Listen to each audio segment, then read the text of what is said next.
धन्यवाद sir. Friends, जैसे आपको बताया कि डिटेल्ड प्रेस रिलीज जो है पीआईबी की तरफ से जारी होगी। However we will take some questions. First I take 39। Prakash ji, Ravi ji, ये सवाल इस चीज से जुड़ा हुआ है, आपके ही विषय से जुड़ा हुआ है। हाल ही में ऑस्ट्रेलिया में न्यूज मीडिया बार्गेन कोड लागू किया है और दुनिया के कई देशों में भी इस तरीके की प्रक्रिया शुरू हो रही है।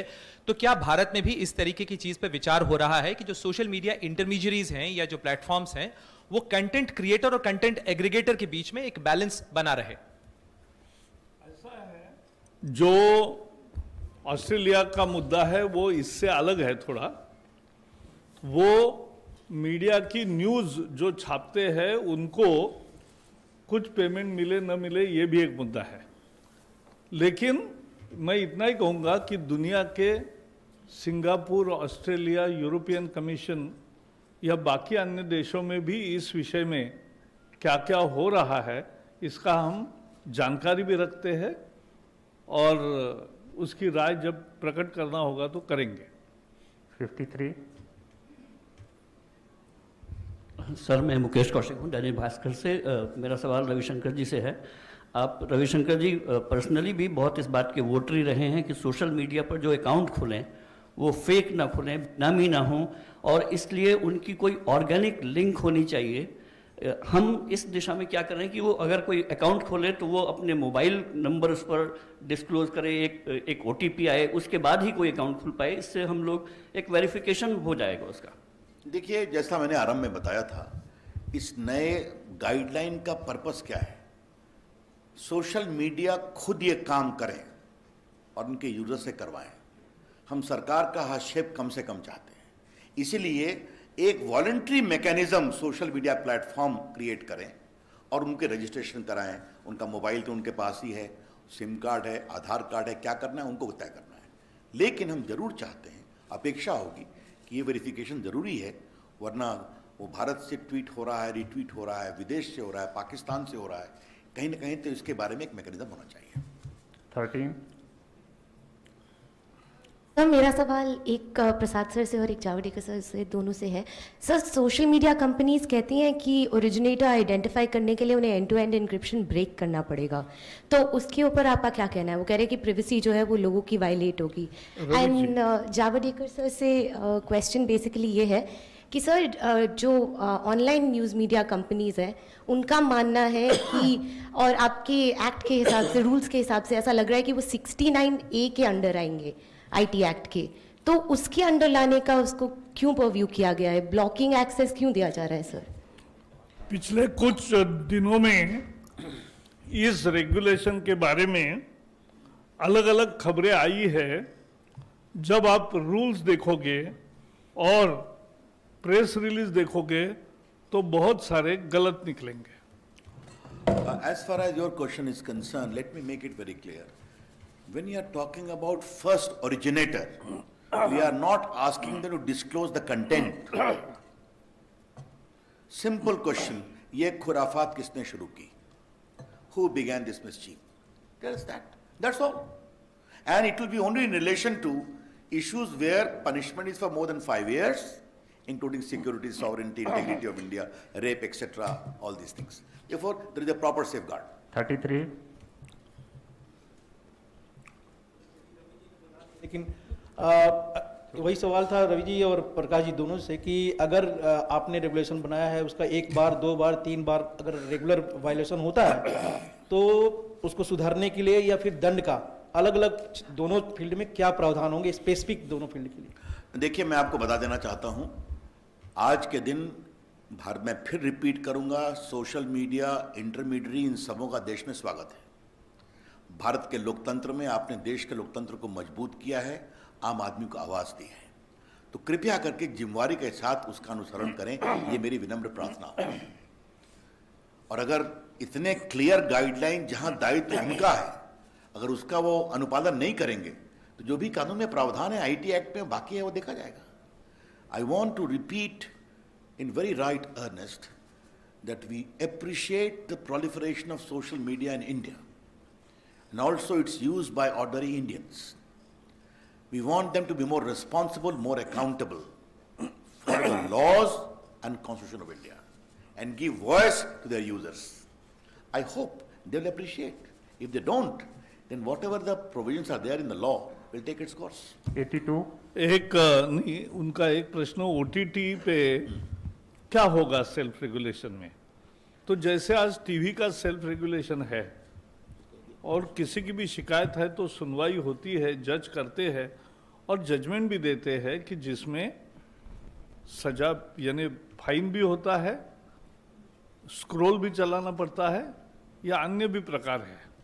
तो ऐसे ही मैकेनिज्म उसी तरीके से ये ओटीटी प्लेटफॉर्म्स को तैयार करना पड़ेगा। Sir? So here, so this is Aditi from Times Now. I have a question for Mr. Ravi Shankar Prasad. Sir, we're given to understand that even the news pages and the news handles are going to be included in the new guidelines. So my question was, how exactly is the news content also going to be regulated, and what are the details of the special guidelines for the news publishers?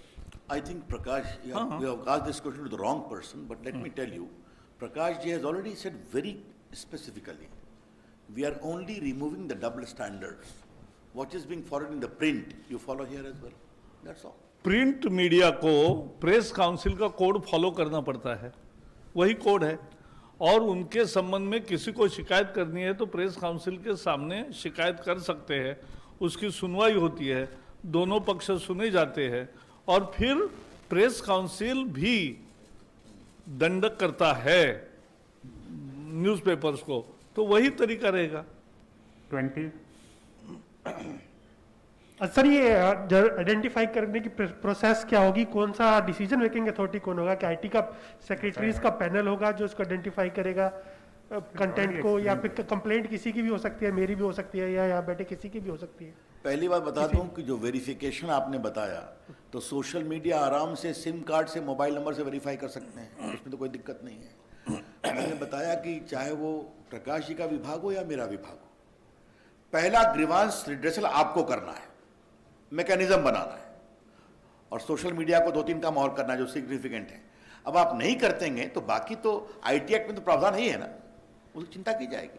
आप तो जानते हैं IT act, तो secretaries का panel जो है वो decide करेगा किसी का, वो I think जो आईटी एक्ट में प्रोविजन है उसके अनुसार आज हम रूल्स गाइडलाइंस लेकर के आए हैं। आईटी एक्ट की तो प्रावधान नहीं है ना। हाँ, 37, लोगों को सवाल पूछ लेने दीजिए इस पर। हाँ, कोई बात Sir, I'm just adding to the question on the news websites that are being included.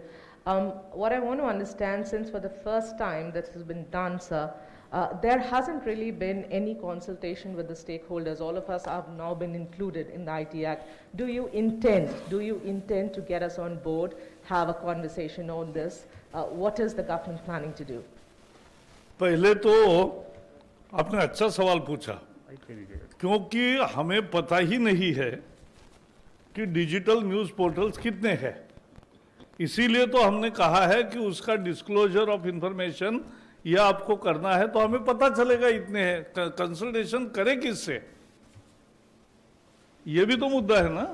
तो सारी जानकारी आएगी, तो हमारे दरवाजे सबके लिए हमेशा खुले हैं। कोई भी आपके सुझाव है तो जरूर आपका स्वागत है। 72, जेल किसको होगी, यूजर को कि और प्लेटफॉर्म? जी, offender, law offender. चलिए आगे let's go. Yes, who is next? 17, quick, fast. Sir, मैं नवनीत मिश्रा हूँ, न्यूज एजेंसी आईएनएस से। एक रेवेन्यू शेयरिंग को लेकर के बार बार सवाल खड़े होते हैं। फेसबुक और ट्विटर करीब 11,000 करोड़ सालाना का इनकी कमाई होती है भारत में, तो इसको लेकर के सरकार की क्या नीति है? क्योंकि ये कहा जाता है कि वो अपनी कमाई सही से वो शेयर नहीं करते। देखिए, आज का विषय social guidelines, OTT digital platform guideline के बारे में है, तो अगर आप इसी पर सवाल केंद्रित करेंगे तो कृपा होगी।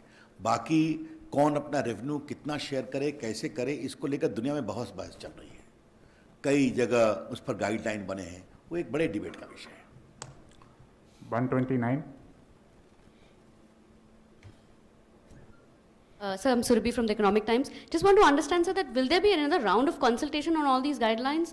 Because you've not notified it, so how long will it take to notify these guidelines? And like my colleague asked, that none of the news publications have been given an opportunity to actually, comment or consult on these guidelines. So will there be a formal process of consultation which will be done to call all the news publications and get their comments on this code? Your question is to whom?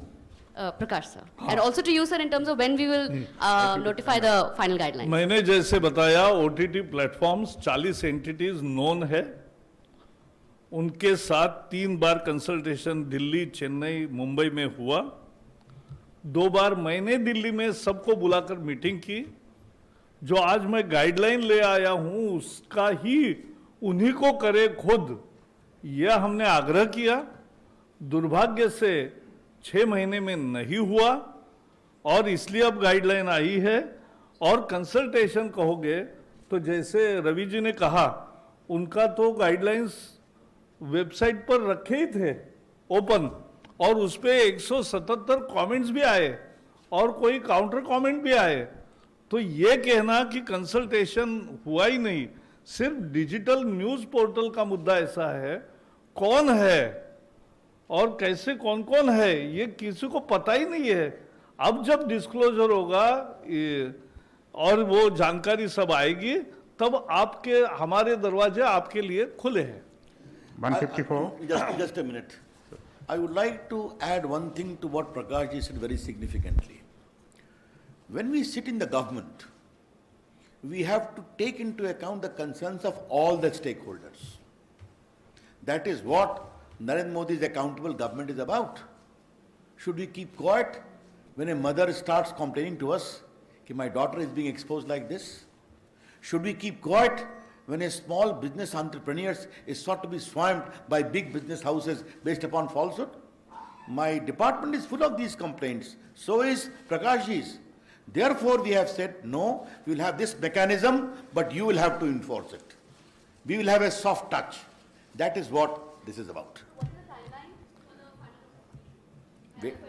Wait कर लीजिए ना, जैसे होगा आपको मालूम हो जाएगा, जल्दी ही करेंगे। So my name is Swati Mathur. I'm from the Times of India. My question is to Mr. Prakash Javadekar. Sir, I'm here. Yeah. Sir, you referred to the Film Censor Board and you also talked about age-related classification for OTT content. Now, what I want to understand is that you've said that there should be parental locks. Isn't it incumbent on the consumers watching that content to, impose whatever?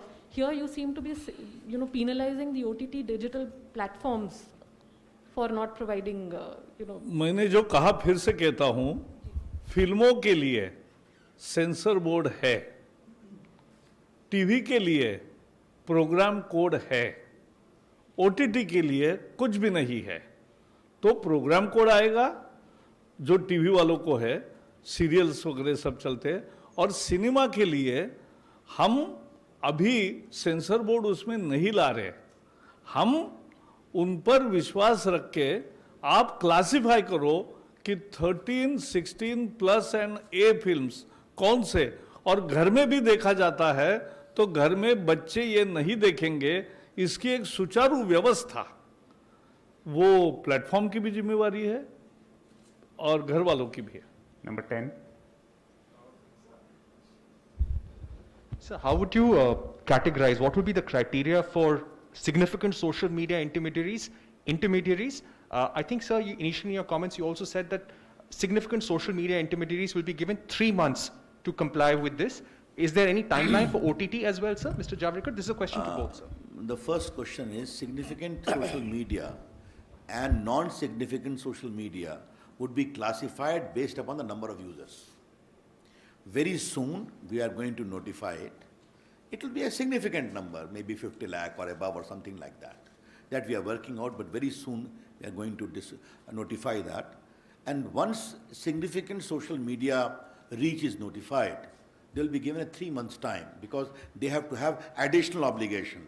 Chief Compliance Officer, Nodal Officer, Grievance Redressal Officers. For others, it will kick in immediately. 47.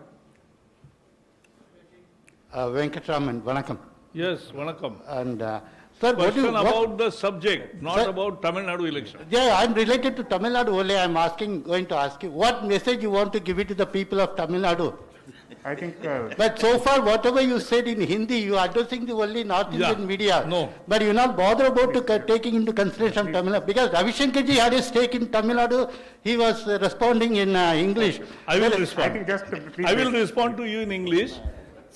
See, the advancement of technology has brought on the fore very useful mechanisms, and like OTT platforms and the digital news portals.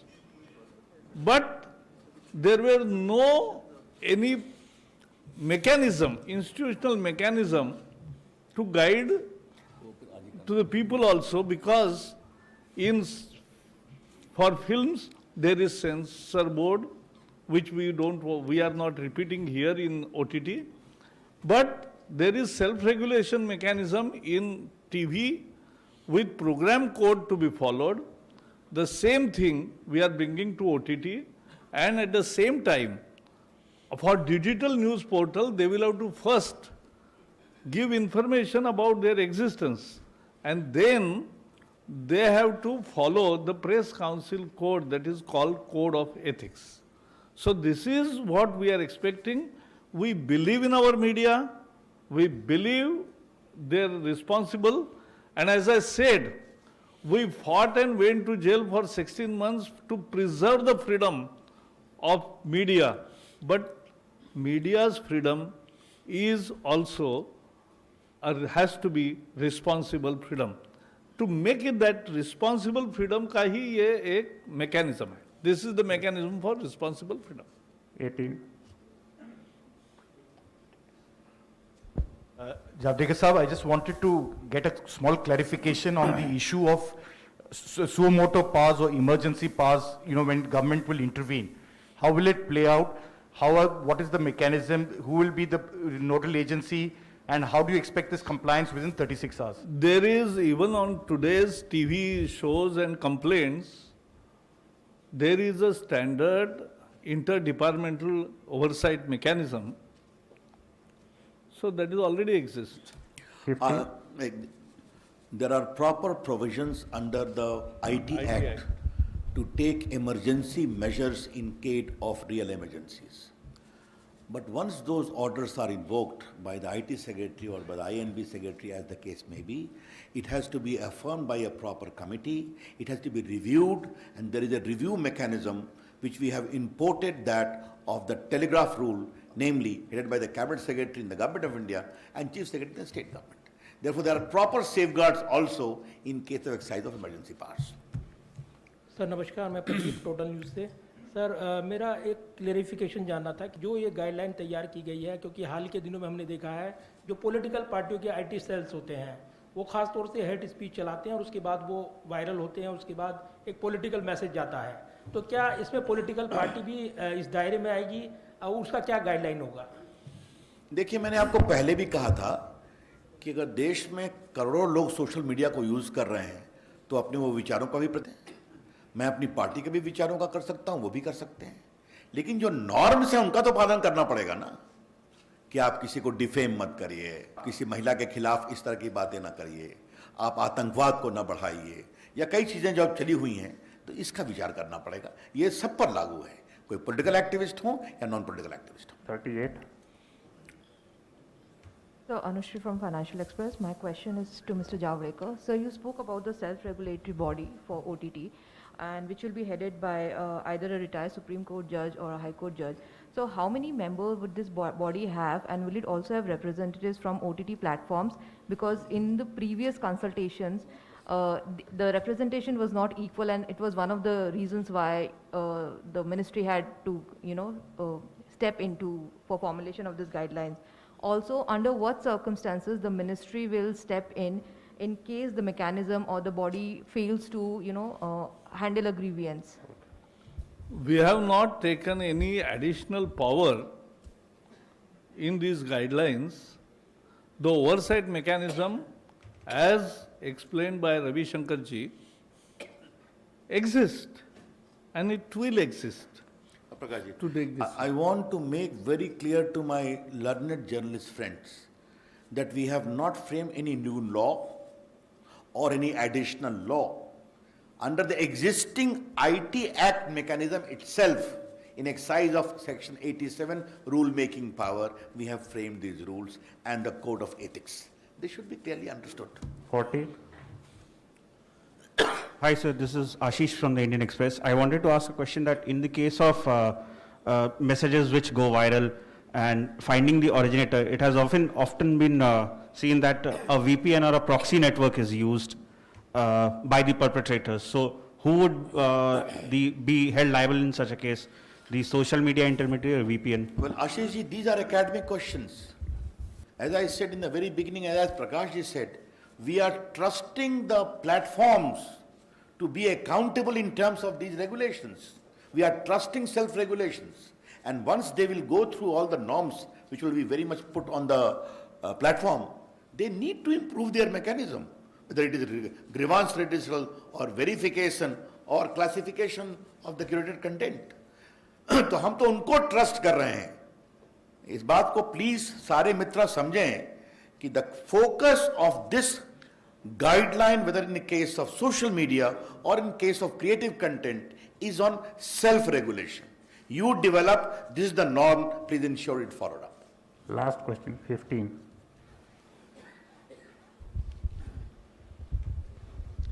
Sir, you spoke about press council norms for websites, sir.